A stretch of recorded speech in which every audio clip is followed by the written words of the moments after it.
Apakah sudah terlihat untuk materinya, PPT-nya? Sudah Ibu, sudah Sudah, Ibu. terlihat jelas. Oke, saya mulai ya. Assalamualaikum warahmatullahi wabarakatuh. Waalaikumsalam. Waalaikumsalam warahmatullahi wabarakatuh. Ya, selamat malam teman-teman semuanya. Bertemu kembali ya dengan saya di pertemuan tatap maya yang kedua kalinya untuk mata kuliah Algoritma dan Pemrograman dengan kode mata kuliah STSI 4102 301 ya. Em, di sini nanti kita akan membahas ya atau berdiskusi mengenai nanti materinya adalah pengantar Java, kemudian struktur program Java, kemudian tipe data dan variabel, operator Java, yang terakhir perulangan, dan setelah itu kita akan membahas tugas 2 ya, yang tadi pagi saya lihat itu dari 20 anak itu kemungkinan kalau nggak salah ya baru 7 ya, dan mudah-mudahan setelah pertemuan tatap maya di malam hari ini teman-teman bisa upload ini ya tugas sebelum deadline yang sudah ditentukan by system. Suara saya terdengar jelas ya? Jelas Jelas, Bu. Ibu. Oke. Yang pertama pengantar Java ya. Nah, untuk perkuliahan algoritma dan pemrograman ya, di sini teman-teman menggunakan bahasa pemrograman Java ya. Karena apa? Karena Java begitu diminati ya. Nah, mengapa diminati? Yang pertama, tren teknologi yang berkembang setiap tahunnya di aplikasi Java ya. Kemudian Java banyak digunakan di perusahaan besar. Kemudian efisiensi waktu dan biaya, dukungan komunitas yang luas ya. Nah, di sini tren teknologi yang berkembang di setiap tahun Java sangat diminati karena fleksibilitas dan ketangguhannya dalam mengikuti tren teknologi terkini. Jadi Java itu digunakan dalam berbagai aplikasi, mulai dari pengembangan aplikasi Android hingga aplikasi tingkat perusahaan, serta terus beradaptasi dengan teknologi baru seperti komputasi awan dan big data. Ya, jadi Java itu merupakan teknologi berkembang gitu ya, dan digunakan di perusahaan besar biasanya. Nah, kenapa diminati di perusahaan besar? Ya, karena di sini Java menawarkan berbagai keuntungan ya, seperti keamanan, kemudian skalabilitas dan kompatibilitas lintas platform ya. Dan Java juga dikenal dengan kemudahan penggunaannya dan memiliki ekosistem yang luas dengan banyak kerangka kerja dan library yang mendukung pengembangan aplikasi tingkat perusahaan. Jadi mensupport aplikasi-aplikasi besar yang ada di perusahaan ya, salah satu alasannya itu. Kemudian yang tiga, efisiensi waktu dan biaya ya. Nah, di sini eh, Java diminati karena menawarkan efisiensi waktu dan biaya dalam pengembangan perangkat lunak ya. Ini disebabkan oleh beberapa faktor seperti kemudahan dalam mempelajari Java ya, kemudian ekosistem yang luas dengan library dan framework yang tersedia, dan kemudahan dalam debugging dan deployment-nya ya. Kemudian di sini Java juga memiliki dukungan komunitas yang luas ya. Jadi dukungan komunitas Java itu sangat besar dan aktif ya, di mana menyediakan berbagai sumber daya, dukungan dan bantuan bagi pengembang. Nah, komunitas ini juga berperan dalam pengembangan bahasa Java itu sendiri ya, melalui kontribusi, saran dan diskusi tentang fitur-fitur baru dan perbaikan ya. Jadi komunitas Java itu juga yang mengembangkan Java itu jadi lebih mempunyai kelebihan yang menarik gitu ya. Jadi Java itu banyak diminati. Kemudian, nah kita juga harus tahu ya Java itu ada di tahun berapa dan bagaimana sejarahnya ada si Java ya, sejarah rilisnya Java. Jadi di tahun 1996 Java itu sudah mulai ada ya, namanya JDK Beta ya. Nah, JDK pada Java itu merupakan singkatan dari Development Kit ya. Jadi JDK ini merupakan alat perangkat lunak yang digunakan untuk pengembangan aplikasi Java ya. Nah, alat tersebut itu berisi compiler, debugger, dan alat-alat yang diperlukan untuk pemrograman Java. Ya. Kemudian di tahun 96 juga di sini versi dari Java itu adalah JDK 1.0 ya, masih di tahun 96. Kemudian naik lagi di tahun 97, versinya itu sudah JDK 1.1. Kemudian di tahun 99-an ya, dari JDK berubah menjadi J2SE ya. Nah, J2SE ini kepanjangannya adalah Java 2 Standard Edition. Nah, platform ini atau J2SE ini merupakan platform inti dari pemrograman Java yang digunakan untuk mengembangkan aplikasi standar seperti aplikasi desktop dan web sederhana ya. Jadi sudah bisa bikin aplikasi desktop sama web sederhana di tahun 99-an ya. Kemudian di tahun 2018 ya sampai sekarang ini ada Java SE 10 ya, sudah naik lagi versi yang 10 ya sampai di 2018.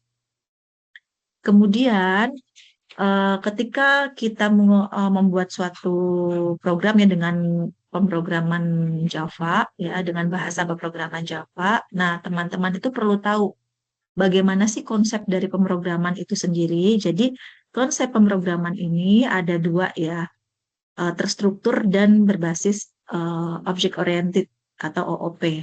Nah, di mana pemrograman terstruktur itu merupakan pendekatan pemrograman yang fokus dalam memecahkan masalah yang besar menjadi serangkaian modul atau subprogram yang lebih kecil lagi. Jadi dari masalah yang besar dipecah-pecah menjadi masalah-masalah yang kecil, ya.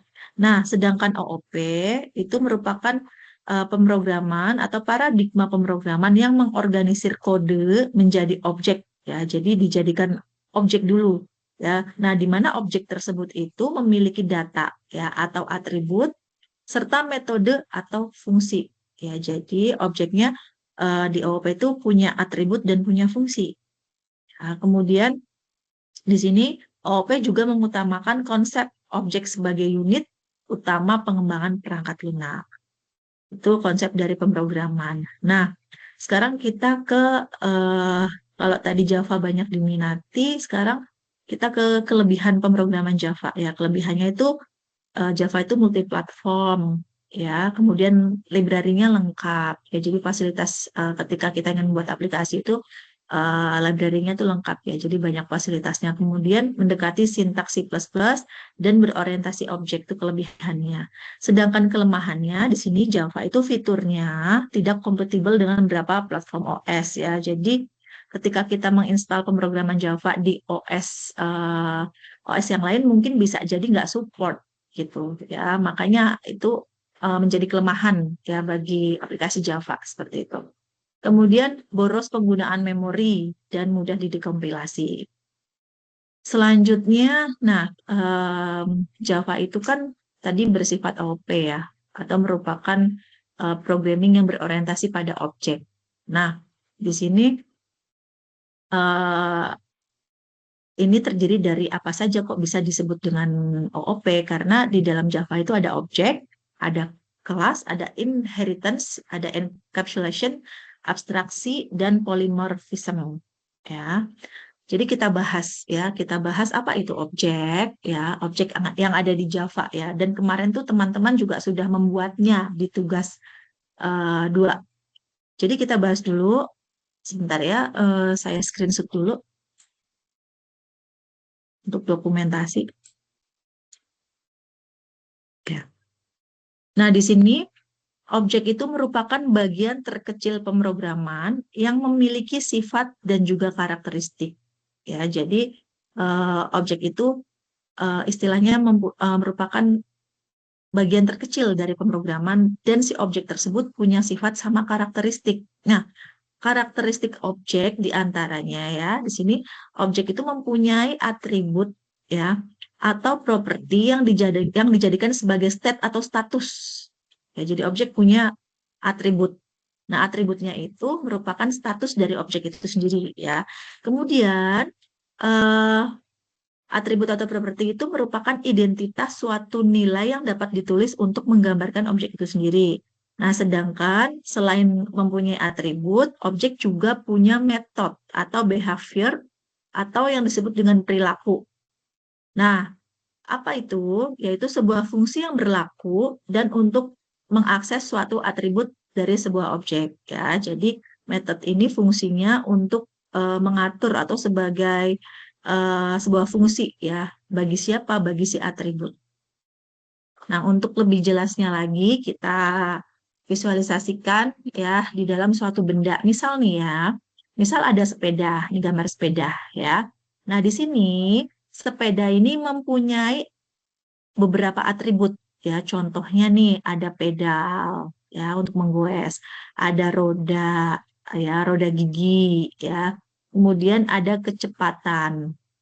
Nah, kecepatannya nih adanya di stang nih ya, bisa nurunin dan memperlambat kecepatan juga meninggikan kecepatan.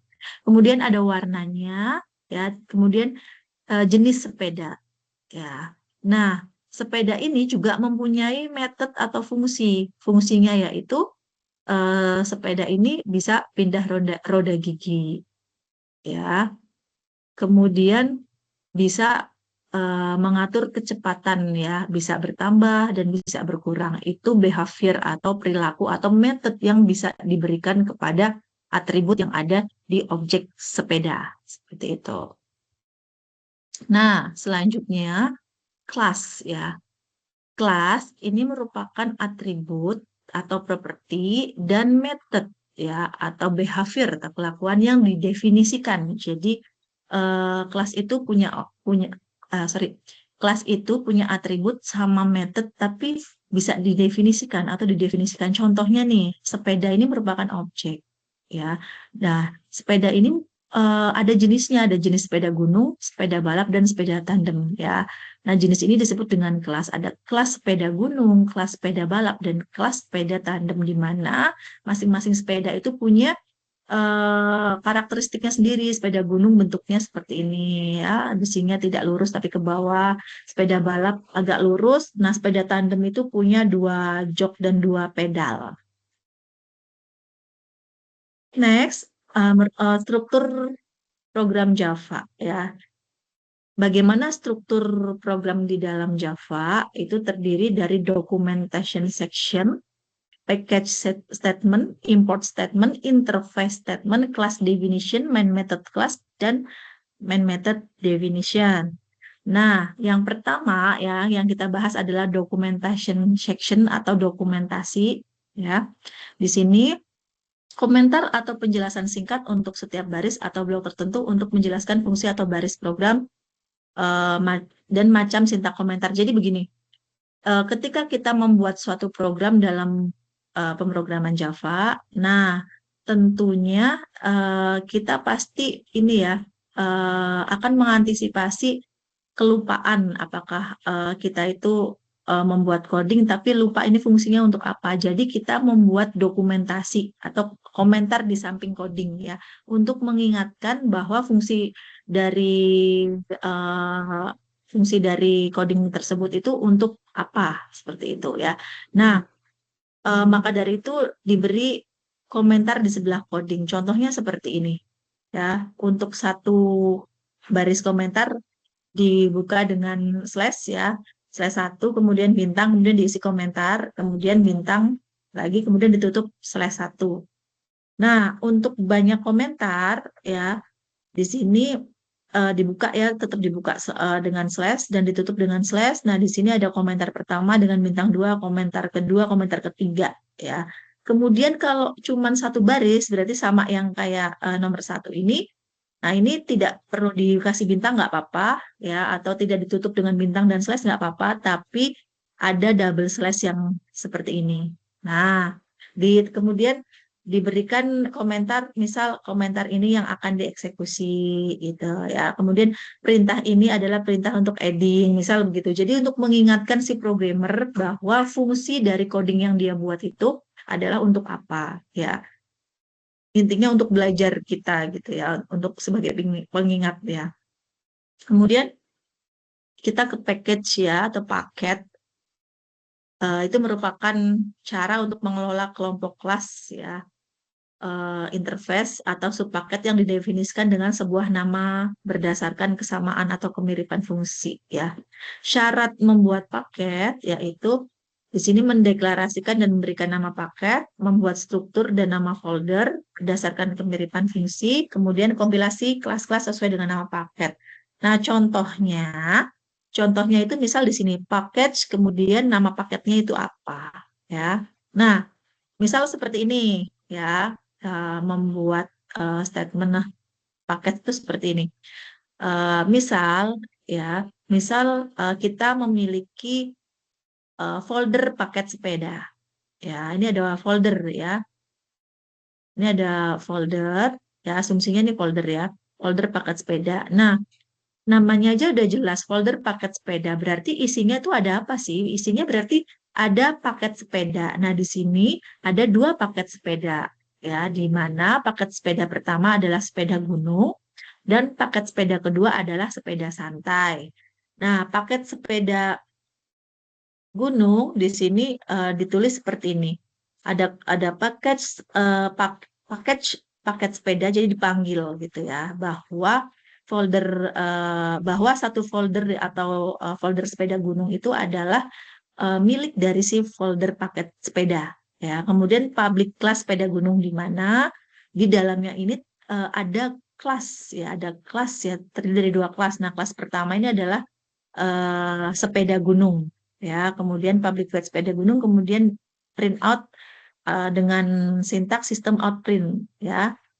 Dan kemudian akan muncul ini sepeda gunung. Kemudian yang kedua ya, atau paket yang kedua, untuk kelas yang kedua, sorry ya, bukan paket kedua tapi paketnya tetap satu, yaitu paket sepeda, tapi untuk kelas kedua yaitu sepeda santai. Dan di sini nanti akan terprint ini sepeda santai. Nah, ini penulisan untuk paket ya. Kemudian, nah di sini kalau kita sudah tahu untuk pemberian nama paket ya. Nah, kemudian bagaimana kita bisa memanggil kelas-kelas yang ada di folder ini ya. Ini caranya akan kita bahas di next slide ya, sebentar lagi. Kemudian ada statement import ya. Di sini import itu merupakan pernyataan yang digunakan untuk merujuk suatu metode atau kelas yang dinyatakan dalam paket library lainnya yang digunakan pada program induk. Ya, penulisannya import kemudian from package ya. Nah, ini ya, statement import ini untuk melakukan import kepada tadi ya, memanggil paket sepeda ya. Misal penulisannya bagaimana? Di sini import paket sepeda. Nah, kemudian kelasnya apa? Kelasnya sepeda. Ya, public static void ini adalah format dalam penulisan ya. Kemudian di sini ada cetak ya, jenis sepeda. Kemudian, nah caranya memanggil paket tuh seperti apa? Nah ini ya. Nah ini ada slash slash ya, slash slash tadi kita belajar mengenai documentation section ya, atau seksi dokumentasi. Nah seksi dokumentasi itu contohnya seperti ini ya. Jadi memberitahu ke kita atau mengingatkan kepada kita selaku kita itu programmer gitu ya, atau si pembuat coding di sini memberitahu bahwa ini adalah sintak untuk memanggil paket yang mana, berarti yang ada di bawah ini ya. Nah, bagaimana sintak memanggil paket? Seperti ini. Sepeda gunung ya, dikasih nama variabelnya sepeda 1 ya. Di mana sepeda 1 itu merupakan sepeda gunung ya.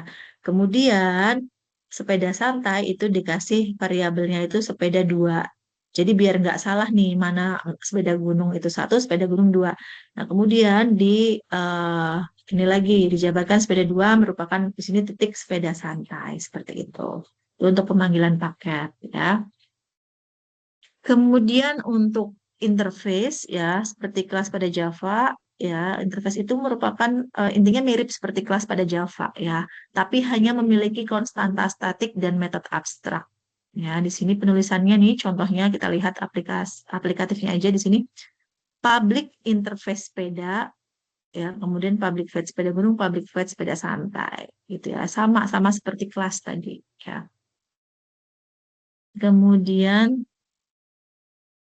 Nah, jika kelas juga sama public kelas, ya sepeda gunung, dipanggil kelas sepeda gunungnya, kemudian cetak ini sepeda gunung. Nah, kalau tadi kita udah ngomongin objek, kelas, interface, import, gitu, kita sekarang ke tipe data dan variabel. Ya, jadi di sini tipe data adalah klasifikasi data yang mengenalkan kompilator atau penerjemah bagaimana programmer bermaksud untuk menggunakan data. Nah, sebagian besar bahasa pemrograman mendukung berbagai macam data. Sebagai contoh, untuk tipe data itu ada bilangan real, integer, boolean, float itu juga ada ya. Jadi gini, ketika kalian membuat suatu ini ya program ya, contohnya dengan bahasa pemrograman Java. Nah, di situ kalian pasti membuat variabel ya. Nah, variabel itu digunakan untuk menampung data. Nah, variabel ini harus dideklarasikan dengan diberikan nama tipe data. Tergantung pemberian tipe datanya itu tergantung data yang akan ditampung oleh si variabel tersebut gitu ya. Jika datanya berupa angka, maka tipe datanya itu adalah integer atau int. Tapi jika berupa huruf, berarti tipe datanya bisa string, bisa char, gitu. Ya, jadi tergantung data yang akan ditampung di dalam suatu variabel. Nah, ada dua jenis tipe dari tipe data, ada tipe data primitif dan reference yang akan kita bahas sekilas ya. Tipe data primitif itu ada boolean, ya, ada char, byte, short, integer, long, float, double, ya. Di mana ya di sini nih jangkauan ukurannya berbeda-beda ya. Misal integer, long, dan float itu sama-sama digunakan untuk menampung angka. Tapi angka yang besarannya bagaimana? Nah, ini ada jangkauannya ya. Jika ribuan seperti apa dan jangkauannya sampai berapa di sini dilihat ya. Jika angkanya lebih banyak ya, itu berarti pakainya long ya. Nah, kemudian float jika angkanya desimal itu menggunakan float gitu ya. Nah, jika berupa karakter gitu ya atau huruf berarti harus menggunakan tipe datanya char gitu. Nah, untuk penerapannya seperti ini. Misal di sini tipe data primitif atau boolean tadi ya. Lihat ini ya keterangan yang ada di sini deklarasi variabel dengan tipe data boolean. Nah ini ya, ini public class sama public static yaitu merupakan format ya sama kurung tutup kurawa di bawah ini. Format dari pembuatan program Java. Nah, di sini slash deklarasi. Nah, ini merupakan seksi dokumentasi atau dokumentasi section ya. Ini cetak juga ya. Jadi mengingatkan si kita dan juga untuk bisa belajar ya. Di sini ada dua variabel ya. Variabel boolean kondisi dan boolean status di mana kedua variabel tersebut ya karena itu untuk menampung logika ya bukan angka maka logika di komputer itu kan adanya 01 atau false true. Jadi tipe datanya itu adalah boolean. Boleh tidak integer? Tidak ya karena tidak menampung angka tapi menampung bilangan boolean ya yaitu true dan false ya. Kemudian ada dua variabel yaitu nilai 1 dan nilai 2 ya untuk variabel dengan tipe data integer atau int. Kenapa int? Karena nantinya nilai itu akan sebagai tempat untuk menampung data angka. Mana data angka? Nah, ini isi variabel nilai 1 nilai 2 nih, udah dikasih tahu. Data angka di mana data di nilai 1 ada 7 dan data nilai 2 ada 10. Nah, kenapa sih butuh variabel gitu? Ya butuh nanti kalau data 7 dan 10 ini tidak ada tempat atau wadah untuk menampung data tersebut, ya nanti nggak akan bisa terbaca komputer gitu. Jadi fungsinya variabel untuk menampung data sebagai wadah atau tempat gitu ya. Nah, variabel ini harus dikasih tipe data tergantung dari data yang mau ditampung. Ya, teman-teman harus tahu konsepnya dulu. Nah, kemudian, nah ini variabel boolean kondisi ya. Jadi ini ada variabel boolean kondisi di mana nanti isi datanya ada. isi datanya adalah perbandingan antara nilai 1 dan nilai 2 ya. Berarti 7 dan 10 ya. Apakah 7 lebih besar dari 10? Logikanya jawabannya itu adalah tidak ya. Logikanya jawabannya tidak ya. Berarti nanti di sini akan terjawab false ya. Mana? Ini ya outputnya. Apakah 7 lebih besar dari 10? Jawabannya false. Ya, benar nih false ya outputnya ketika di run. Nah, kemudian kita baca di bawahnya, di sini ada variabel boolean status untuk menampung untuk menampung true, logika true ya. Maka boolean statusnya akan muncul true di sini ya. Jadi maksudnya itu status dari yang di atas ini, jawaban false itu adalah jawaban yang benar, true, jawaban yang true. Tuh ya. Itu seperti itu. Nah, kemudian untuk deklarasi yang lain juga char nih ya. Di sini ada 3 variabel ya, char 1, char 2, char 3 ya, deklarasi char. Kemudian ini variabelnya tipe datanya char. Nah, kemudian masing-masing variabel diisi angka yang di sebelahnya ini ya. Kemudian cetak ya, di sini tipe data char ya, cetak. Nah, ini untuk mencetak semua sistem out-printl itu untuk mencetak semua. Lihat output yang di bawahnya ya, keluarannya disamakan. Nah, kemudian tipe char 1, tipe char 2. Nah, di sini ada plus. Plus itu ini ya, untuk spasi ada char 1 isinya A, char 2 isinya tanda tanya, dan char 3 ya berarti A,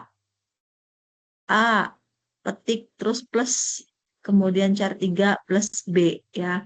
Nah, maka dari itu outputnya adalah A spasi B ya, karena char 3-nya ini adalah backslash T. Nah, backslash T itu merupakan tab atau spasi gitu ya. Jadi A sama B ini outputnya tidak berdekatan. Nah, jika tanpa char 3, misalnya A plus B, maka akan muncul output A sama B, tapi A sama B-nya berdekatan ya, tidak di spasi gitu, tidak di tab.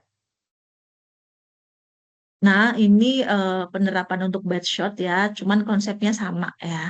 Jadi nanti bisa dipelajari sendiri nih juga. Nah, kemudian kita ke tipe data referensi. Nah, di sini tipe data referensi merupakan tipe data yang digunakan untuk memegang referensi dari sebuah objek. Pendeklarasian tipe data ini hampir sama dengan deklarasi pada tipe primitif ya, sebenarnya hampir sama ya. Di referensi ya, tipe data referensi ada kelas, array, dan interface. Nah, ini kita lihat contoh dari kelas ya, tipe data referensi kelas. Misal ya, di sini ada 2 variabel ya, variabel S dan T ya, dikasih tipe datanya integer. Nah, di sini deklarasi variabel dengan kelas ya. Nah, bagaimana? Berarti begini. Kelasnya itu namanya hitung kecepatan ya. Kemudian ini hitung catch ya, dikasih nama. Kemudian sih membuat instant kelasnya hitung kecepatan sama dengan hitung catch ya. Boleh nggak ini hitung kecepatan sama dengan new hitung kecepatan lagi? Tidak boleh, nanti tidak terbaca karena di sini sudah dijabarkan ya bahwa kelasnya adalah hitung catch ya. Makanya di sini harus sama ya penamaannya. Nah, kemudian di sini di mana S itu merupakan bagian dari hitung kecepatan, T juga hitung kecepatan, di mana isinya adalah 12 dan 2 ya, sesuai dengan integer. Nah, kemudian setelah sudah diketahui 12 sama 2, kemudian ini ada rumus hitung kecepatan, di mana kecepatan sama dengan S bagi T. Hitung kecepatan S bagi T ya. Nah, berarti 12 bagi 2, outputnya seperti ini. Ini yang di bawah ya. Ini adalah 6, 12 bagi 2, 6. Itu untuk data kelas ya, referensi kelas. Nah, kemudian kita belajar mengenai variabel. Tadi sudah saya sempat singgung ya, variabel itu apa, biar teman-teman itu ketika saya jelaskan bisa lebih mudah memahami, oh ternyata variabel fungsinya seperti itu. Ya, jadi secara teori ya, pengertian variabel itu merupakan lokasi atau tempat di memori komputer yang digunakan untuk menyimpan informasi atau data dari sebuah program dan fungsinya untuk selanjutnya bisa diproses gitu ya. Jadi variabel intinya wadah gitu Ya, wadah untuk menampung data atau informasi. Ada 3 variabel ya di dalam Java, ada lokal, instance, dan static. Ya. Di sini variabel lokal merupakan variabel yang dideklarasikan dalam sebuah lingkup kecil seperti method, konstruk, dan blok. Sedangkan ruang lingkupnya kecil juga. Nah, untuk lebih jelasnya nanti teman-teman bisa belajar modul algoritma dan pemrograman yang ada di ruang baca virtual perpustakaan webnya Universitas Terbuka. Coba nanti dicari-cari, dibuka. Nah, coba teman-teman pelajari lebih jelas. Nah, salah satu variabel ya ada variabel lokal. Nah, variabel lokal misalnya seperti ini ya, variabel yang dideklarasikan dalam sebuah lingkup kecil ya dan diakses dalam sebuah lingkup kecil. Jadi di dalam setelah public void di sini ada variabel cepat ya di mana isinya adalah angka 0. Maka dari itu tipe datanya integer. Kemudian variabel di sini ada variabel cepat ya, cepat. Wadahnya variabel cepat sama dengan cepat plus 40. Berarti cepat itu sama dengan 0 plus 40. Nah, ketika di outputnya ketika di run maka ada ini ya, penambahan kecepatan itu sama dengan 40. Ya, ini metode konstruktor blok. Ini variabel lokal cepat. Nah, kemudian ini bedanya apa? Bedanya ini metode konstruktor bloknya itu ada di dalam public void, tapi variabel lokalnya di luar. Jadi bedanya itu adalah letaknya saja ya. Antara lokal dan instance itu hanya letaknya saja, tapi fungsinya sama ya. Tuh. Kemudian variabel static itu variabel dideklarasikan dengan keyword static ya. Ini dapat diakses langsung tanpa membuat objek dari kelas terlebih dahulu. Nah, intinya tanpa membuat objek. Ini contohnya ya, variabel static. Nah, ini ada jumlah sepeda. Jadi dia nggak ngasih objek dulu. Kalau tadi kan kayak hitung kecepatan dikasih hitung kec kayak gitu. Kalau ini langsung jumlah sepeda udah nggak ada hitung kec sama dengan atau JML SPD sama dengan jumlah sepeda. New jumlah sepeda tidak seperti itu. Jadi langsung aja dipanggil tuh jumlah sepeda. Kemudian setelah itu bisa diakses secara bebas oleh metode. Nah, ini contohnya jenis sepeda sama dengan sepeda gunung. Jumlah sepeda 4. Kemudian outputnya ini ya, yang dipanggil jenis sepeda. Apa jenis sepedanya? Jenis sepedanya adalah sepeda gunung, di mana output jumlah sepedanya 4 gitu. Ya. Jadi tidak membuat ini ya objeknya ya, langsung variabelnya. Selanjutnya operator Java. Ya, jadi ketika kita membuat suatu program, pasti kita nanti akan menemui suatu operator atau kita butuh menggunakan fungsi dari operator. Ya, apa itu operator? Simbol yang digunakan untuk memberikan perintah kepada komputer untuk melakukan suatu aksi, ya, satu atau lebih operan. Ya, di sini contohnya seperti ini kita langsung ya. Langsung ke ekspresi untuk bisa melihat contoh dari operator. Nah, apa itu ekspresi? Merupakan bentuk yang menghasilkan suatu nilai dalam sebuah ekspresi. Ya, terdapat operator dan operan. Jadi, ekspresi itu di dalamnya ada operator dan operan. Kita lihat gambar ini. 10 dan 5 itu disebut dengan operan atau pembanding. Ya, jadi dibandingkan 10 sama 5. Nah, kemudian operatornya apa? Ya, operatornya plus. Sebenarnya nggak hanya plus aja, ada min dan lain sebagainya. Gitu. Ini disebut dengan operator. Jadi 10 dibandingkan 5, tapi operatornya plus berarti 15. Seperti itu. Nah, contoh pada Java. Nah, ini kita lihat ya. Kita lihat di garis, di kotakan yang ini ya. Di sini ada operator plus di sini, di mana variabelnya cepat sama dengan cepat plus 40. Nah, operannya yang mana? Operannya adalah cepat dan 40. Di mana cepat itu isinya adalah 0, berarti 0 dan 40 operannya. Nah, kemudian operatornya itu plus. Itu ya. Nah, kemudian operator aritmatika, dan ini mungkin sudah teman-teman pelajari ketika waktu SMP atau SMA. Ya, jadi operator aritmatika itu digunakan untuk melakukan operasi aritmatika sederhana, ya, pada tipe-tipe data primitif. Ada perkalian, penambahan, pengurangan, modulus, ya, pasti sudah paham lah ya. Penambahan ya berarti penambahan, pengurangan, perkalian gitu ya. Cuman kalau di bahasa pemrograman perkalian itu tidak silang gitu, tapi bentuknya bintang seperti ini. Nah, jadi bisa teman-teman ingat-ingat ya. Kemudian pembagian, nah ini kemudian sisa hasil bagi atau modulus ya. Modulus itu sisa hasil bagi, misal 10 dibagi 5 hasilnya 2. Nah, berarti modulusnya berapa? Berarti modulusnya 0. Ya, karena tidak ada sisa hasil bagi. Nah, sekarang contohnya seperti ini ya, contoh operator aritmatika. Misal nih di sini ada banyak variabel nih dari A, B, C, D, E, F ya. Di mana ya masing-masing variabel itu isinya adalah angka ya nih dilihat ya. Nah, karena angka maka diberi tipe datanya integer. Nah, kemudian ada juga variabel X, Y, Z di mana isinya itu bukan angka tapi teks. X itu data merupakan wadah bagi algoritma, Y itu dan Z itu pemrograman ya. Nah, karena bukan angka, maka diberi variabel string di sini ya. Boleh nggak integer? Ya nanti nggak kebaca gitu karena tidak sesuai dengan fungsinya ya. Tadi di atas kita belajar tipe-tipe data. Nah, itu harus sesuai dengan fungsinya ya. Nah, ini jangan lupa sistem outprint itu untuk ini ya, untuk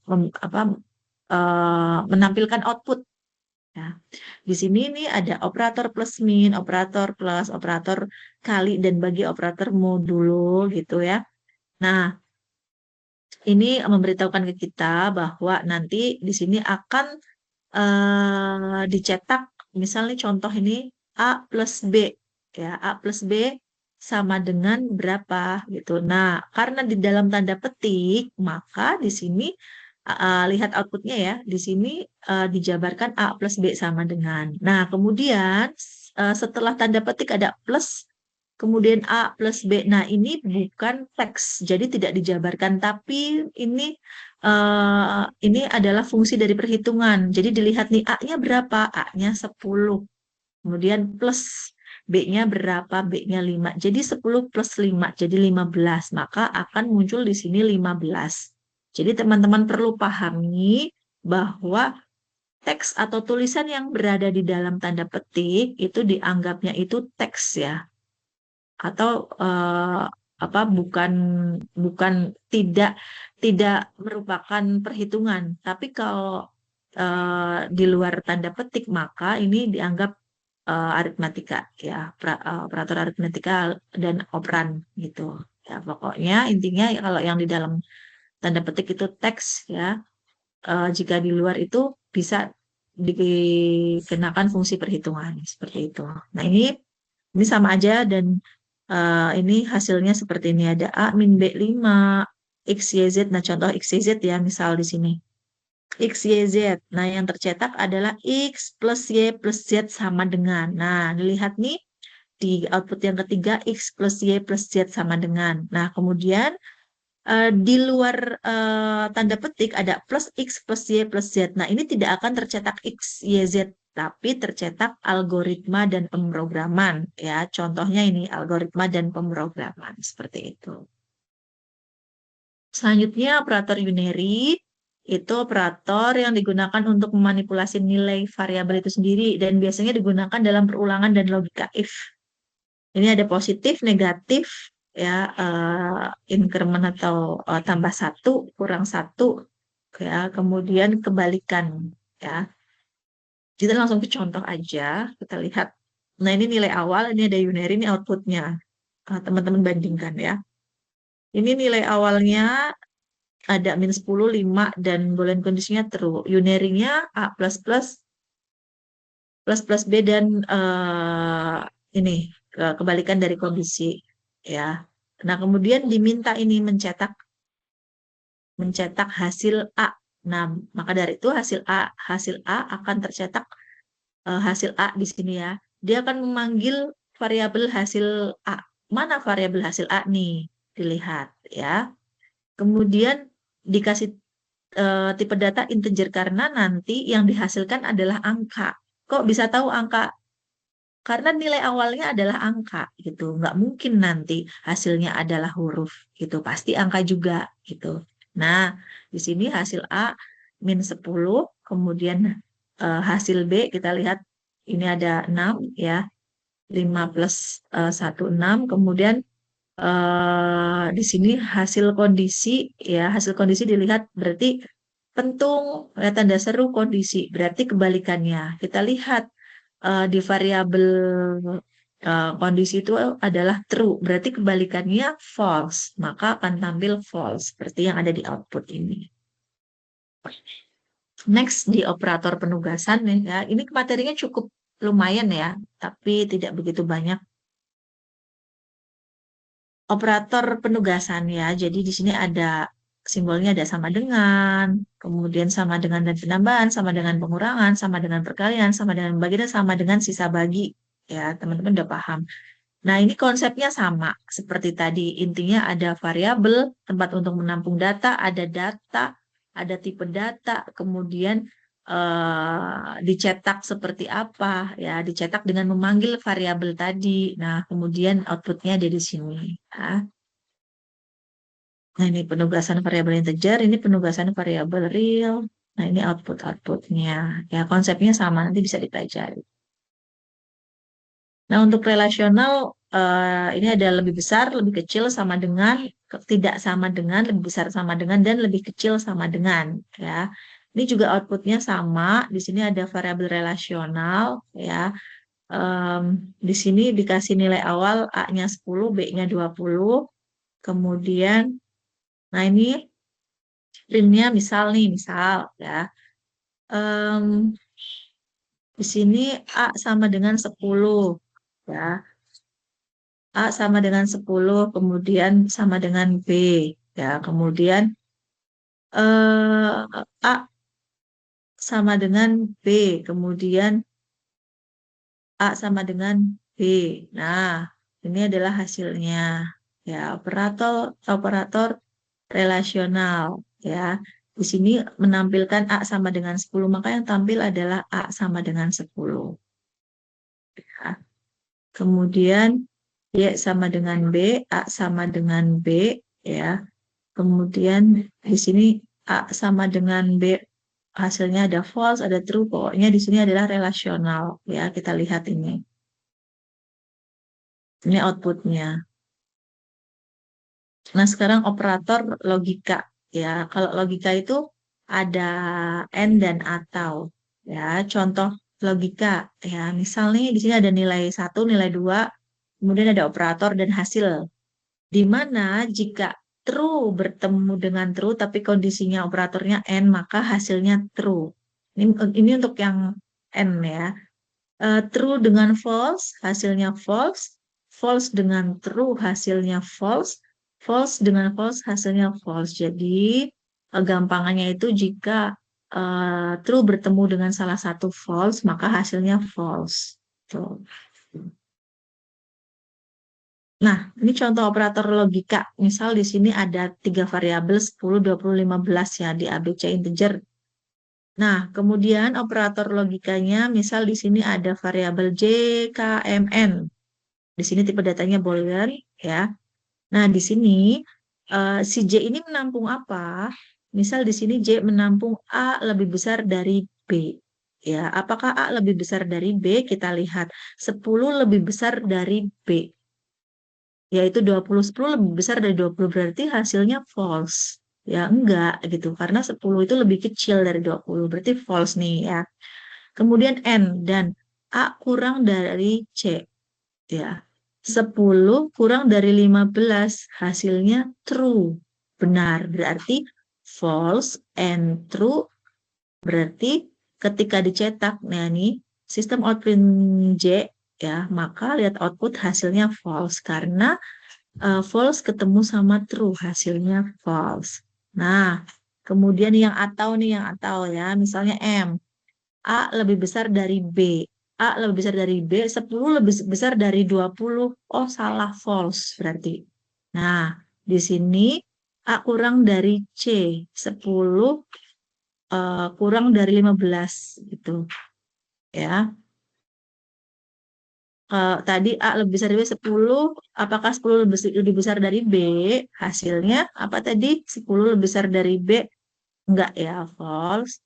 Kemudian A kurang dari C, 10 kurang dari 15, juga false. Ya, hasilnya false ya. Kemudian B kurang dari A, berarti 20 kurang dari 10.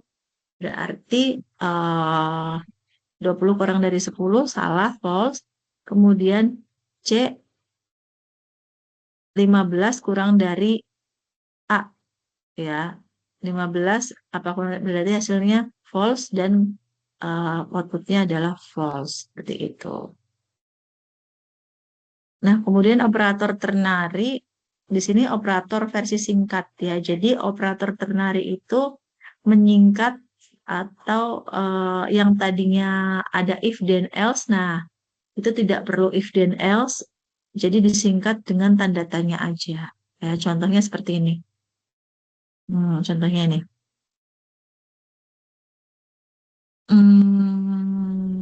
Nah, ini operator ternary. Ini outputnya. Misalnya B sama dengan A kurang dari 10. Ya. Nah, A-nya itu adalah 10. Apakah 10 kurang dari 10? Kan bukan. 10 itu sama dengan 10. Maka statement yang ini diabaikan di sini. Berarti yang tercetak adalah statement yang kedua, yaitu A lebih besar dari 10. Ya, karena A itu bukan kurang dari 10, maka yang tercetak di statement yang kedua. Nah, ini outputnya berarti statement yang kedua.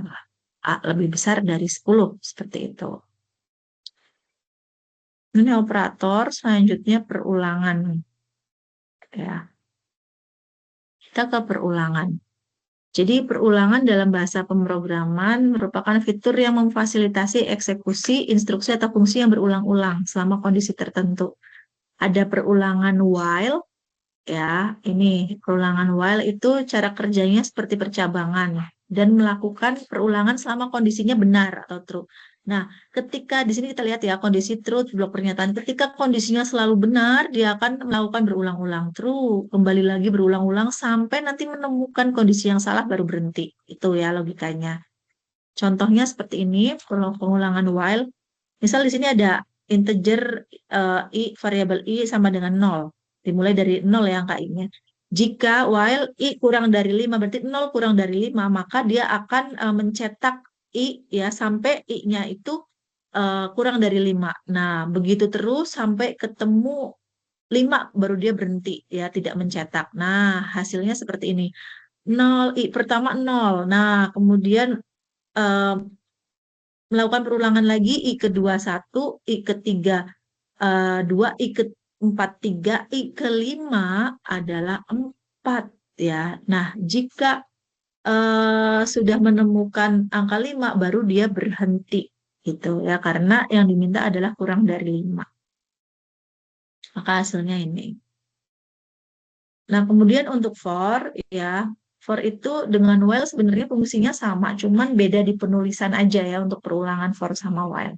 Cuman ini menulisnya sejajar ya. Integer i sama dengan 0, dimulai dari angka 0, di mana jika i kurang dari 5, maka dia akan melakukan perulangan satu demi satu. I plus plus ini bertahap ya. Satu demi satu. Sampai menemui angka 5, berarti dia stop, tidak memunculkan output gitu ya. Karena di sini hanya diminta kurang dari 5. Jika ketemu 5, maka dia tidak melakukan perulangan dan tidak memunculkan output ya.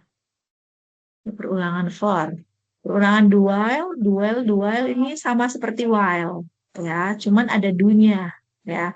Sama seperti while, jika menemukan kondisi true dia akan terus melakukan perulangan sampai ketemu kondisi salah baru berhenti ya. Ini contoh penulisannya ya.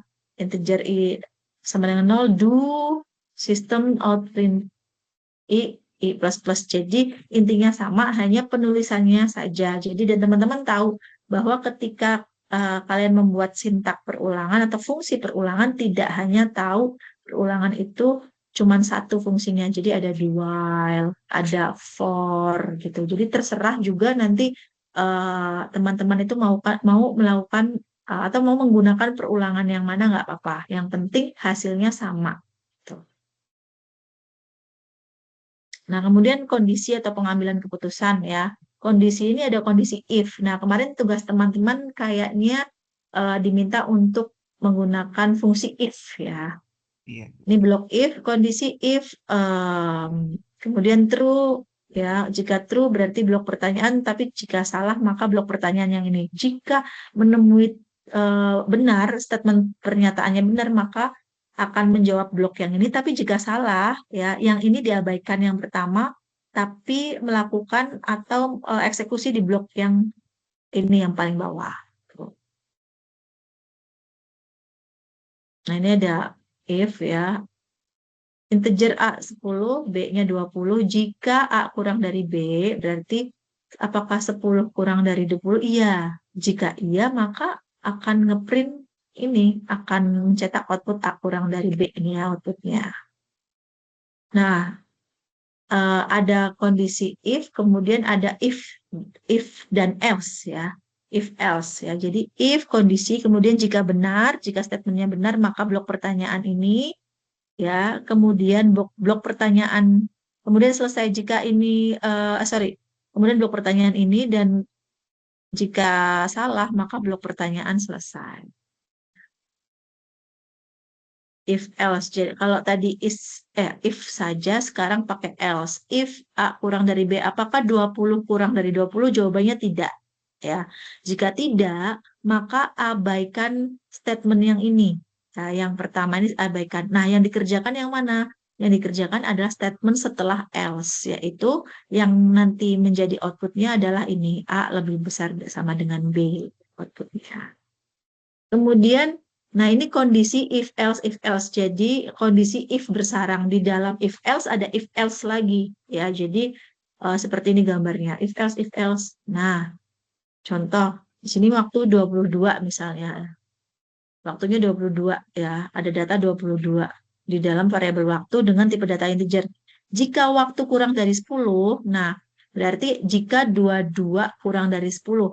22 kurang dari 10, kita lihat apakah pernyataannya sesuai, apakah 22 kurang dari 10? Bukan. Berarti ini diabaikan. Ya, output yang ini diabaikan. Kemudian dibaca lagi, apakah 22 kurang dari 20? Bukan lagi. Maka si yang ini diabaikan juga. Nah, kalau dua-duanya diabaikan, pasti outputnya adalah malam.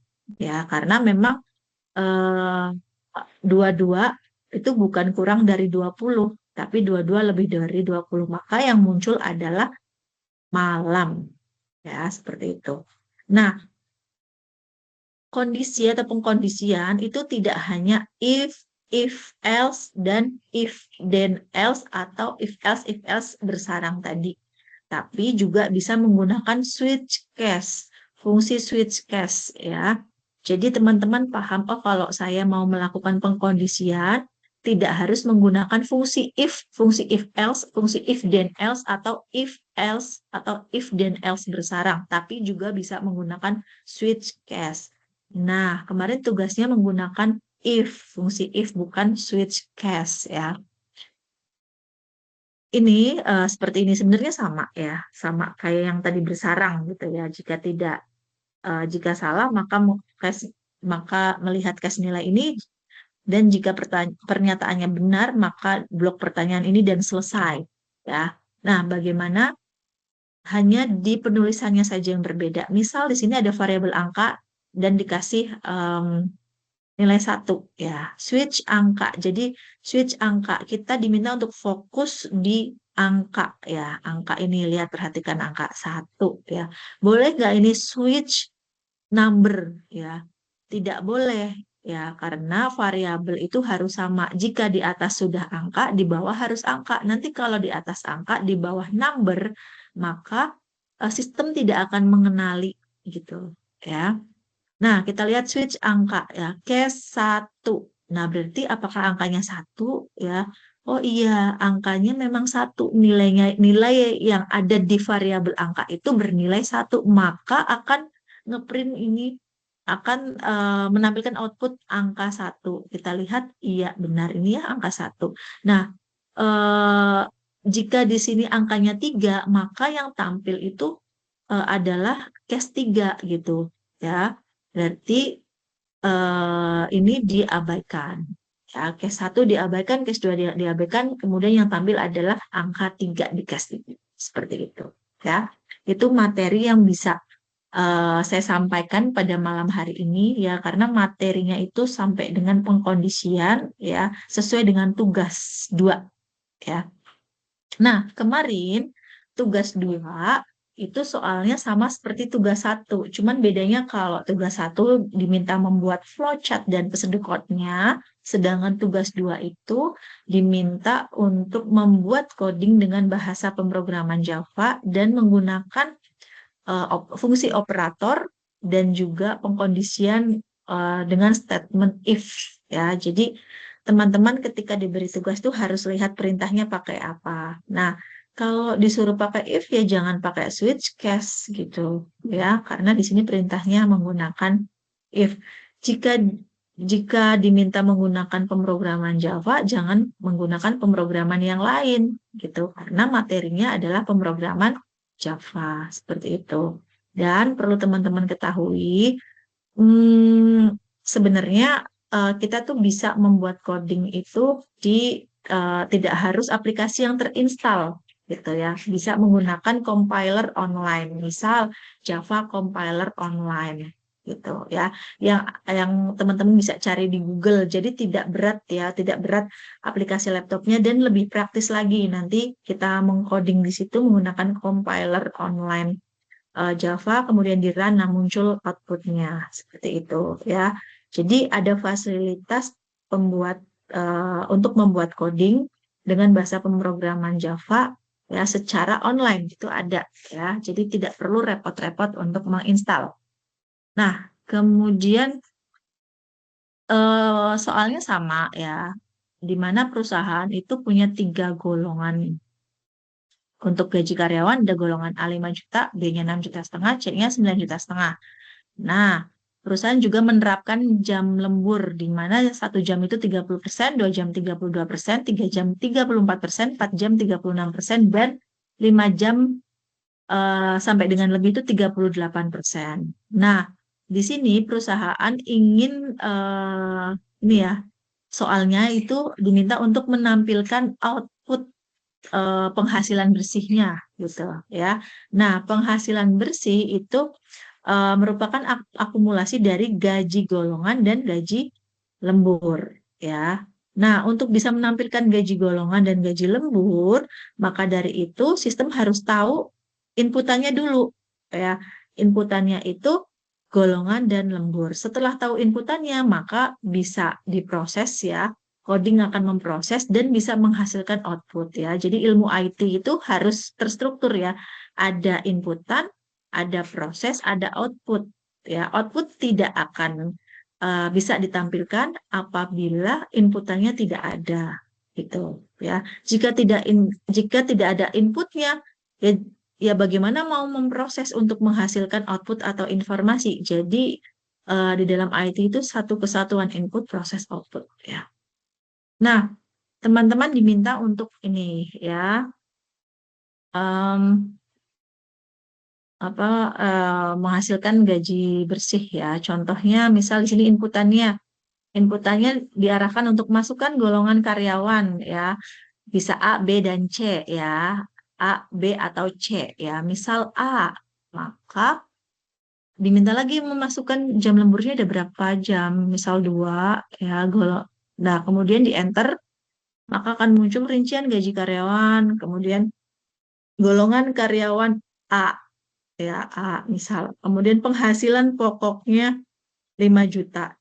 kalau A 5 juta. Kemudian penghasilan lemburnya 1.600.000. Dari mana? Dari 2 jam lembur dikalikan prosentase tadi ya, dengan gaji pokok berapa, 2 jam itu berapa prosentasenya si gaji pokok gitu ya. Kemudian jumlah penghasilan itu akumulasi dari gaji pokok dan gaji lembur. Apakah outputnya harus seperti ini? Tidak. Ini kan saya hanya merinci ya, menjabarkan dari instruksi. Oh ternyata inputannya ada 2 ya. Kemudian di sini boleh langsung jumlah penghasilan juga nggak apa-apa. Nah di sini saya ingin menjabarkan saja jadi jelas golongannya A itu gajinya itu 5 juta, jadi jelas tahu gitu ya. Kemudian lemburnya itu 1.600.000 dan bersihnya 6.600.000 gitu itu. Nah, untuk bisa menampilkan seperti itu, codingnya itu teman-teman juga sudah ini ya, sudah membuat gitu ya. Codingnya seperti ini ya. Ini contohnya contohnya di sini ada kelasnya itu gaji karyawan ya. Kemudian ada 2 variabel gaji pokok sama gaji lembur. Gaji pokoknya integer, gaji lemburnya double. Ya, kenapa? Ya, mengantisipasi karena gaji lembur itu kan merupakan akumulasi. Ya, siapa tahu lebih banyak maka dikasih double. Nah, kemudian di sini, nah ini ada dokumentasi ya, fungsi dokumentasi ada input golongan karyawan. Di sini diminta ya dicetak masukkan golongan karyawan entah A, B atau C. Nah, kemudian golongannya diberi tipe data char. Ya. Char itu untuk tipe data untuk data karakter ya karena hanya diinput A atau B atau C. Nah, di sini sama dengan input next taper upcast chart at. Jadi taper upcast itu mengantisipasi adanya ketika user memasukkan itu dia tidak menggunakan huruf kapital ya hanya A kecil maka di sini itu secara otomatis bisa membalikan huruf tersebut menjadi kapital gitu ya. Kemudian apabila chat at itu apabila si user itu menginputkan tidak A, tidak B, tidak C, tapi D, E, F gitu. Nah, ini juga akan tidak akan berfungsi gitu ya untuk inputan tersebut. Jadi yang bisa diinput adalah A, B, dan C. Ya. Nah, kemudian kalau tadi kita sudah menjabarkan inputannya ya untuk inputan golongan, maka inputannya itu kita jabarkan lagi untuk jam lembur. Nah, berarti ada perintah untuk user masukkan jam lembur. Nah, kemudian jam lemburnya ya di sini berapa ini dalam bentuk angka ya berarti integer ya.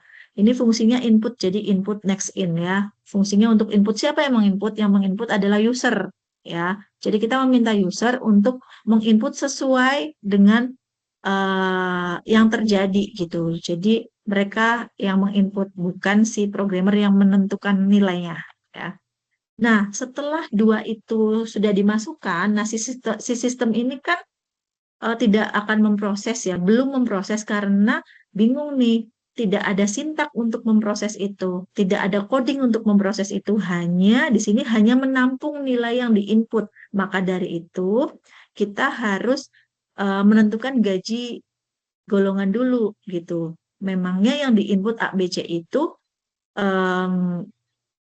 nominalnya berapa A berapa B berapa C berapa. Nah berarti di sini nih menentukan gaji golongan menggunakan statement atau fungsi if ya pengkondisian if golongan. Nah di sini kan sudah ada golongan nih variabel dipanggil lagi jika golongan sama dengan A berarti jika data yang tertampung di dalam golongan si user itu jika menginputkannya A ya jika yang ada di wadah golongan itu A-nya dari mana? Dari yang diinputkan oleh user ya. Jadi didefinisikan di sini. Jika si user menginputkan A, maka gaji pokoknya sama dengan 5 juta ya. Nilainya sudah ditentukan 5 juta. Gaji pokok apakah sudah didefinisikan? Sudah di atas integer ya. Kemudian kurung tutup else if selain itu jika ya yang ada di wadah golongan ya atau di variabel golongan itu B ya maka gaji pokoknya 6,5 juta Selain itu jika golongan diinputkan C oleh si user itu gaji pokoknya adalah 9,5 juta. Jika tidak berarti tidak A, tidak B, tidak C, maka golongan tidak valid. Nginputin D, ya udah nanti ada output golongan tidak valid, kemudian exit dari program jika inputan tidak valid. Jadi di sini sudah kita validasi. Jangan sampai nanti D di enter-enter terus tidak muncul, tidak ada notifikasi gitu dan tidak out dari program atau malahan debug tuh mengantisipasi itu gitu ya. Jadi ada notifikasi golongan tidak valid karena tidak sesuai dengan apa yang diperintahkan, tidak A, tidak B, tidak C. Nah, jika ini sudah didefinisikan ya gajinya sudah ini nih definisikan, sudah jelas A, B dan C-nya. Berarti sekarang kita tinggal menentukan jam lemburnya ya karena tadi ya tujuannya masalahnya kita harus menampilkan gaji bersih ya di mana gaji bersih itu adalah jumlah gaji golongan ditambah gaji lembur. Nah, di sini yang belum diketahui adalah gaji lemburnya ya. Kemudian gaji lembur itu sudah ditentukan di soal ya 1 sampai 5 ya. Untuk yang kelima itu prosentasenya sama 5 sampai ke atas itu prosentasenya sama. Maka dari itu kita harus mendefinisikan sesuai dengan instruksi dari pertanyaan ya. Di sini contoh, jika jam lemburnya sama dengan 1, jam lembur itu apa? Variabel. Tadi di atas sudah kita definisikan, sudah kita buat variabelnya dan ada tipe datanya ya. Perlu teman-teman ketahui, variabel itu harus didefinisikan dulu di atas ya. Harus dideklarasikan dulu tipe datanya apa. Nah, jika tidak didefinisikan atau tidak dideklarasikan ya di atas ya, maka variabel tersebut itu tidak akan bisa kita gunakan gitu. Jadi harus dideklarasikan dulu di atas. Oh, ada variabel yang kita butuhkan tuh apa aja? Oh, ada jam lembur, ada golongan dan lain sebagainya gitu ya. Nah, di sini jika jam lemburnya 1, ya jika si user itu tadi menginputkan 1, karena tadi di atas sudah ada perintahnya menginputkan jam lembur, maka gaji lemburnya sama dengan gaji pokok kali 30%, ya 0,30.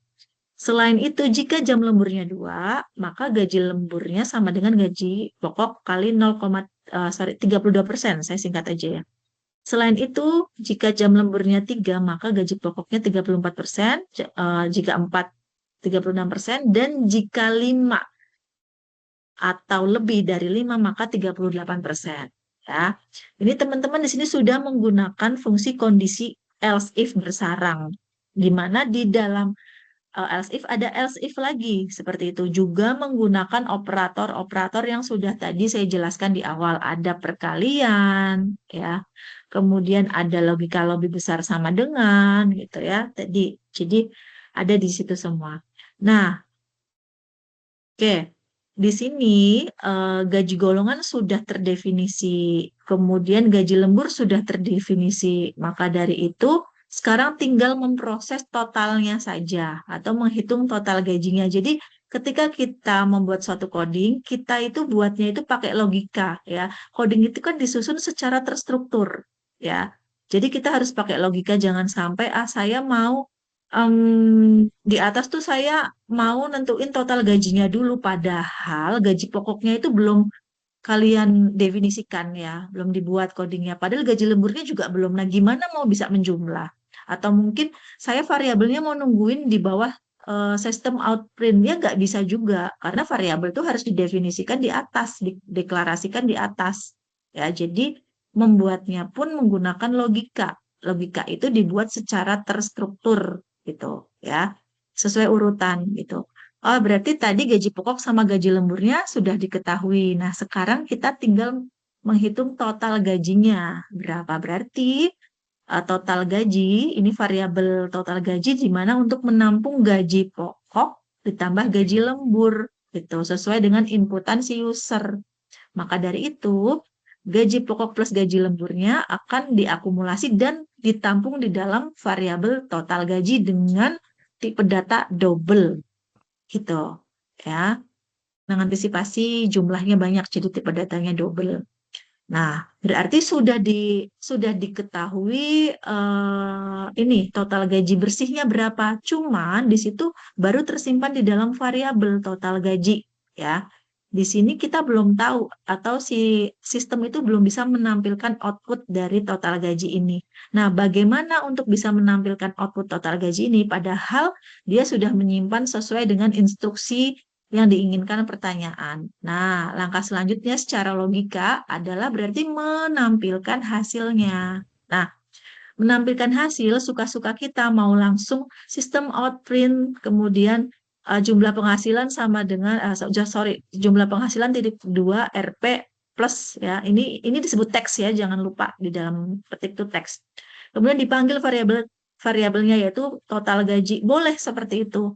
Jadi nanti akan muncul hanya jumlah penghasilan titik 2 RP berapa gitu ya, sesuai dengan itu RP 6.600.000 hanya tampil itu. Tapi kalau kalian mau bikin seperti saya selengkap-lengkapnya gitu boleh pakai ditampilin dulu judulnya rincian gaji karyawan, kemudian biar jelas ditampilin dia itu tadi nginput golongan apa ya. Nah, berarti yang dipanggil kalau mau ditampilkan si user tadi nginput golongan apa, berarti yang dipanggil golongannya. Jangan yang dipanggil itu gaji lemburnya, ya. Di sini ditulis golongan karyawan, tapi manggilnya gaji lemburnya nanti nggak match gitu. Masa golongan karyawan 2 jam kan nggak match gitu. Jadi ketika mengerjakan pun pakai logika gitu ya. Nah, ini akan tampil golongan, kemudian yang ketiga di sini akan tampil penghasilan pokok ya atau gaji pokoknya berapa ya, kemudian yang tampil gaji lemburnya berapa, baru total gajinya ya. Untuk menampilkan hasil itu tergantung kalian. Jadi mau detail, mau totalannya aja atau dikasih pemanis-pemanis apa gitu untuk output. Mungkin ada yang menampilkan logo atau apa atau kata-kata apa terserah gitu. Ya, yang jelas fungsinya teman-teman tahu oh untuk menampilkan itu ada sistem outprint gitu. Ya, kemudian input close ya. Kemudian ditutup kurung kurawal 2 di sini ya. Jadi di tugas 2 itu sebenarnya teman-teman diminta untuk belajar tadi ya pengkondisian, menghitung gaji dengan menggunakan fungsi kondisi, kemudian operator ya. Kemudian teman-teman juga belajar bagaimana membuat variabel, kemudian menentukan tipe data dari variabel gitu ya. Jadi eh, sekarang banyak chat GPT ya, banyak chat GPT ya. Nah, teman-teman bisa belajar dibantu chat GPT, boleh nggak apa-apa, asal bijak menggunakan chat GPT, jangan membuat kalian menjadi bodoh, mohon maaf ya. Tetapi AI tersebut ya mungkin Gemini atau chat GPT gitu ya, kan banyak AI ya. AI tersebut itu membantu teman-teman untuk belajar ya. Kalau seperti ini berarti membantu teman-teman untuk mempelajari fungsi-fungsi dari Java, kemudian logika-logikanya ya. Nah, serangkaian coding seperti ini ya ini terbentuk ya tersusun karena kita punya logika gitu. Jadi nulisnya itu mengcodingnya itu menyusunnya itu terstruktur, tidak asal-asalan gitu ya. Jadi contohnya begini. Hmm, contohnya ya, misalkan kalian itu ingin membuat nasi goreng. Nah, ingin membuat nasi goreng berarti bagaimana caranya kalian itu mengerjakan langkah-langkah cara membuat nasi goreng sampai dengan jadinya nasi goreng gitu. Menyiapkan telur, bumbu, dan lain sebagainya sampai jadinya nasi goreng. Jangan sampai kalian menyiapkan telur, kemudian bumbu jadinya bukan nasi goreng tapi jadinya seblak. Nah, itu ya, itu yang itu cara menyusun coding yang salah gitu. Karena untuk menyusun coding itu secara terstruktur dan menghasilkan output yang benar gitu. Kalau tujuannya bikin nasi goreng, dia nyusun codingnya itu untuk bikin nasi goreng gitu. Ya bumbunya itu disusun untuk bikin nasi goreng. Jangan menyusun membuat bumbu nasi goreng, tapi hasilnya adalah seblak. Itu salah gitu. Misal nih, contoh di sini, kalian sudah mengerjakan, tapi ternyata hasilnya itu salah. Dia itu menghasilkan output, ya, menghasilkan output seperti ini, tapi jumlah penghasilannya salah atau hasil yang diinginkan salah. Nah, berarti teman-teman sebenarnya nggak debak, nggak salah, tapi coding atau logika di dalamnya, ya, ketika membuat coding atau logika di dalamnya itu salah gitu. Mungkin mungkin gaji bersih yang seharusnya ditambah maka apa, tapi salah ya, menggunakan pengurangan. Nah, berarti nanti hasilnya itu salah gitu, ya. Jadi teman-teman tuh membuatnya juga harus dengan logika yang terstruktur. Begitu sampai di sini ya, saya harap, ini saya stop dulu, sebentar ya. Saya harap itu teman-teman setelah ini, ya, setelah pertemuan tatap maya ini, teman-teman lebih paham, ya, pesan saya itu ketika mempelajari pemrograman bahasa Java, ya, algoritma dengan pemrograman bahasa Java, gitu ya, bisa lebih mudah memahami fungsi-fungsi gitu ya yang kalian pakai ketika membuat tugas gitu. Jangan cuman fokus tugas saya sudah oke, berhasil nggak ada debak gitu. Terus puas udah enggak ya, tujuannya enggak, bukan itu. Tapi tujuannya itu coding yang teman-teman buat gitu dari baris ke baris ya, fungsinya itu teman-teman paham, oh variabel untuk ini, kemudian ketika menampung data, angka dan karakter itu menggunakan tipe data yang seperti apa, itu yang harus dipelajari, coding yang seperti itu, gitu ya. Kemudian em, tata caranya itu harus seperti apa gitu ya. Contohnya misalnya seorang kontraktor ingin membuat rumah. Nah, kontraktor tersebut harus menganalisa dulu kebutuhannya apa ya. Nah, sebelum menganalisa kebutuhan harus tahu dulu rumahnya itu nanti yang dibentuk itu akan rumah seperti apa sih?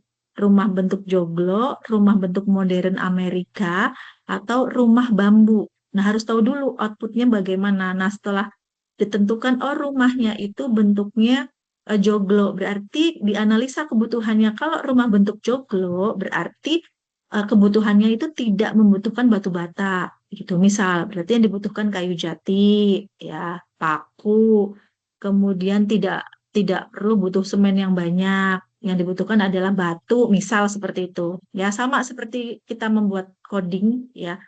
Kita harus tahu dulu outputnya mau apa, gitu. Nah, oh ternyata outputnya ini diminta untuk menghasilkan gaji bersih nih, di mana inputannya adalah golongan dan jam lembur.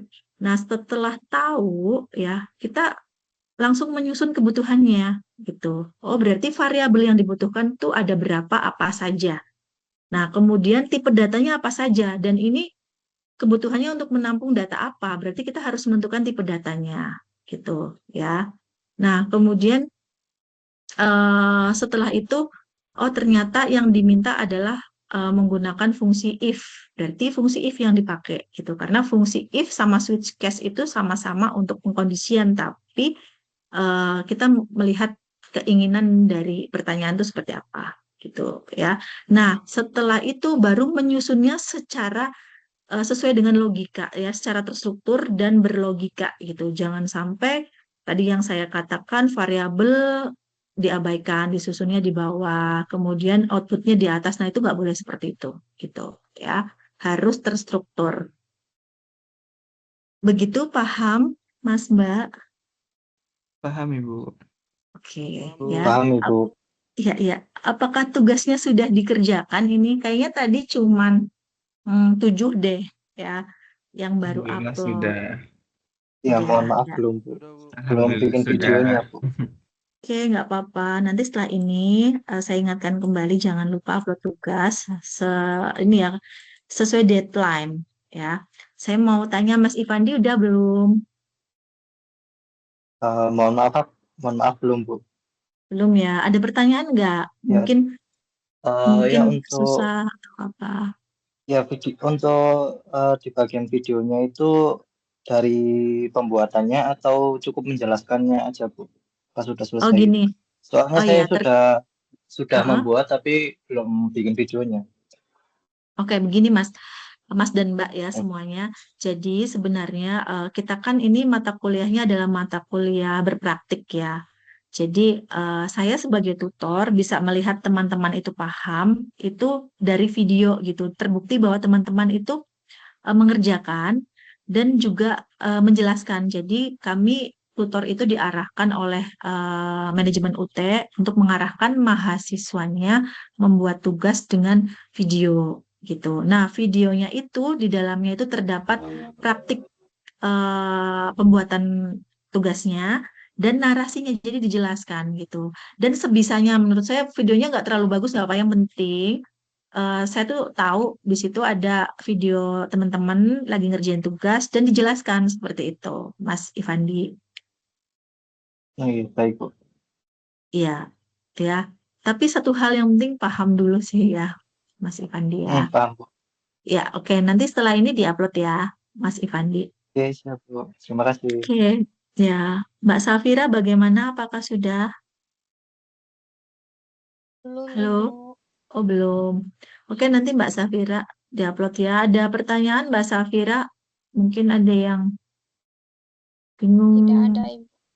Oke, aman ya. Ibu. Oke, Mas Adian bagaimana?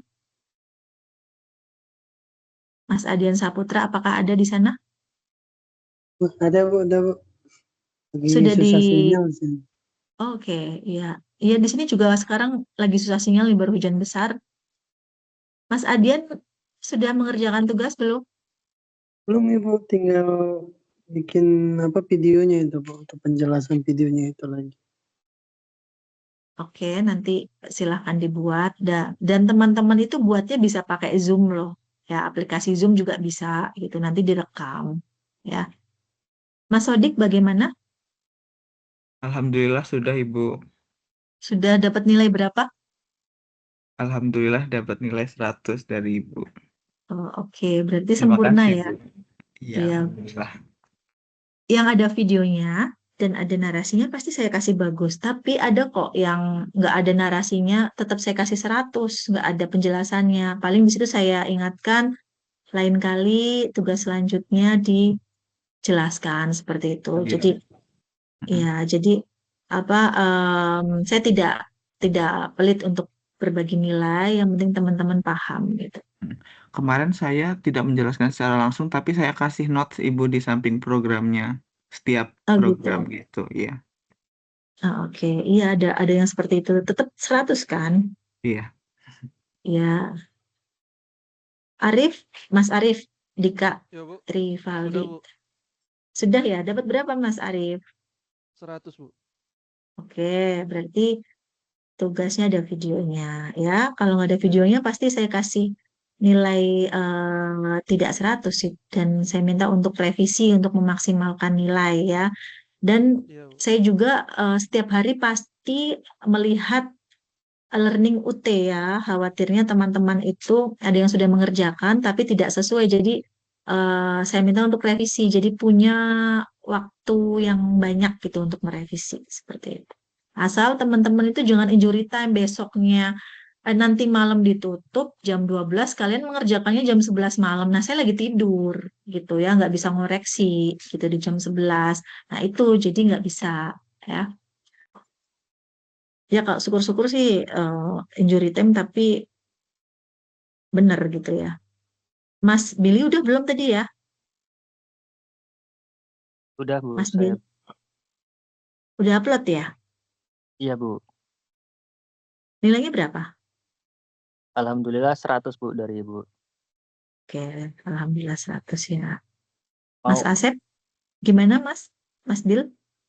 mau tanya, itu kan kalau upload video maksimalnya di 10 MB. Jadi saya pakai video yang pakai apa namanya? Time lapse Bu. Jadi nggak ada suaranya. Mau jelasin narasinya nggak bisa. Ya, sebenarnya sih itu karena kapasitasnya, maksudnya kalau pakai suara kapasitasnya terlalu besar begitu. Benar Bu, begitu Bu. Ya, sebenarnya nggak apa-apa sih Mas. Nanti kamu bisa upload di YouTube atau di Google Drive. Nanti bisa nampilin linknya aja. Karena memang kelemahan dari sistem UT itu yang saya pelajari ya sampai dengan saat ini, sistemnya itu mempunyai keterbatasan size kalau langsung upload di situ. Ya, jadi nanti bisa Baik, dengan itu. Bisa dipakai G Drive atau di-upload ke YouTube gitu. Saya juga ini hasil rekaman ini pasti akan saya upload ke YouTube dan nanti saya cuman menampilkan linknya di e-learning ya. Jadi bisa dan nggak berat gitu. Gitu ya Mas Bill. Sekarang iya Bu. Mas Asep ya, Mas Asep Saipudin. Gimana Mas? Sudah mengerjakan? Sudah upload?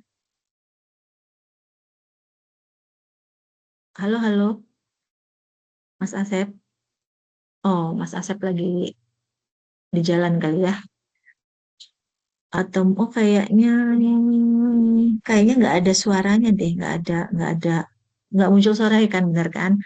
Ya, karena di sini nggak ada gambar nick di di ID-nya Mas Asep tuh nggak ada gambar nick, kayaknya suaranya ini nggak bisa muncul. Ya, Mas Asep chat aja nggak apa-apa. Sudah mengerjakan?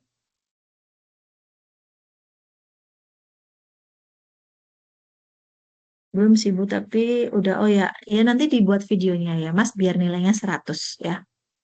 Semangat ya Mas Asep. Kemudian Mbak Fadiah, ada Mbak Fadiah?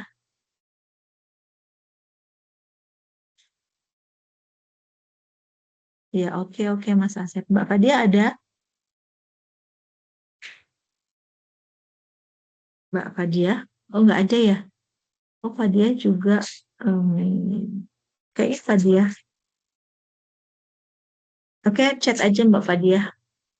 Mbak Unik, Unik, Enu, namanya unik juga ya. Mbak Unik ada. Ya, ada Ibu. Bagaimana sudah mengerjakan belum Mbak Unik? Sudah upload? Belum Bu, tinggal bagian videonya aja Ibu, tapi untuk codingannya udah dibuat. Oh gitu ya, nanti segera aja dibuat diupload jadi saya bisa menilai lebih awal gitu ya. Jadi kalau ada kesalahan kecil bisa teman-teman perbaiki dan bisa memaksimalkan nilai ya. Gitu. Ada pertanyaan Mbak Yunik? Ini namanya bener saya manggilnya Yunik ini. Jangan-jangan salah. Nama Eunike Bu. Jadi panggilannya bener Yunik gitu. Panggilannya Niken aja. Oh, Niken, iya iya. Tapi bener nggak saya bacanya Yunik gitu? Bacaannya Eunike. Oh, berarti panggilannya Niken ya. Makanya saya takut salah manggil orang ya. Ya oke Mbak Niken. Baik Bu, Nanti terima kasih. diupload. Oke. Mbak Fadia tidak bisa open mic ya. Masih di jalan nggak apa-apa. Saya belum mengerjakan. Oke nggak apa-apa Mbak. Belum mengerjakan. Sekarang nggak apa-apa. Nanti setelah ini atau besok pagi silahkan dikerjakan. Jadi saya sebagai tutor mengingatkan ya buat teman-teman semua em, untuk ini ya, untuk sesuai dengan deadline agar nilainya maksimal.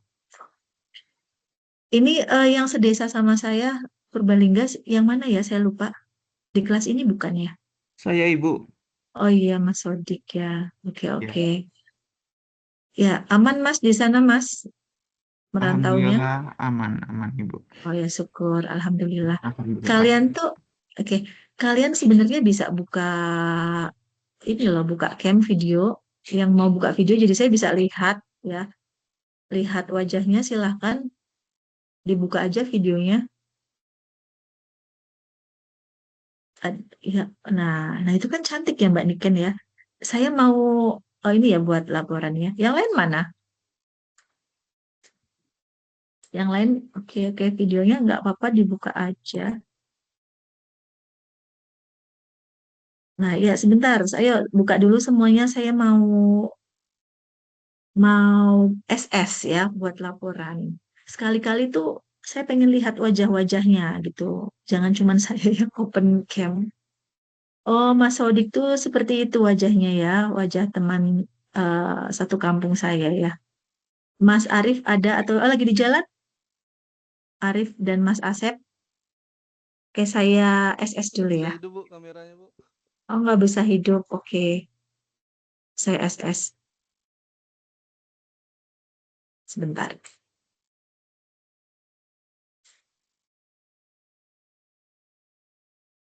Nah, sudah saya SS ya. Terima kasih. Oke. Ada pertanyaan nggak sebelum saya tutup? Mas dan Mbak-Mbak. Belum ya? Cukup sih, Bu. Ya, cukup. Oke. Kalau cukup, kita tuh masih ada pertemuan sekali lagi ya. Di pertemuan tatap maya ketiga mungkin 2 minggu lagi. Ya, nah setelah itu kalian ada ujian biasanya. Nah, setelah itu selesai, kita sudah tidak komunikasi lagi gitu ya. Semoga teman-teman sukses ya. Terima kasih buat teman-teman yang sudah hadir pada malam hari ini dan yang belum hadir ya. Yang belum hadir bisa menyimak video dari Tweb ini, Tweb 3 ini di aktivitas belajar 10 ya. Dari saya sekian dan mohon maaf mungkin kalau saya ada salah kata ya. Terima kasih, selamat malam, selamat beristirahat. Saya akhiri pertemuan pada hari ini. Assalamualaikum warahmatullahi wabarakatuh. Terima kasih, Bu. Waalaikumsalam warahmatullahi wabarakatuh. Waalaikumsalam. Ya, Terima kasih, Ibu. sama-sama. Ibu. Ya.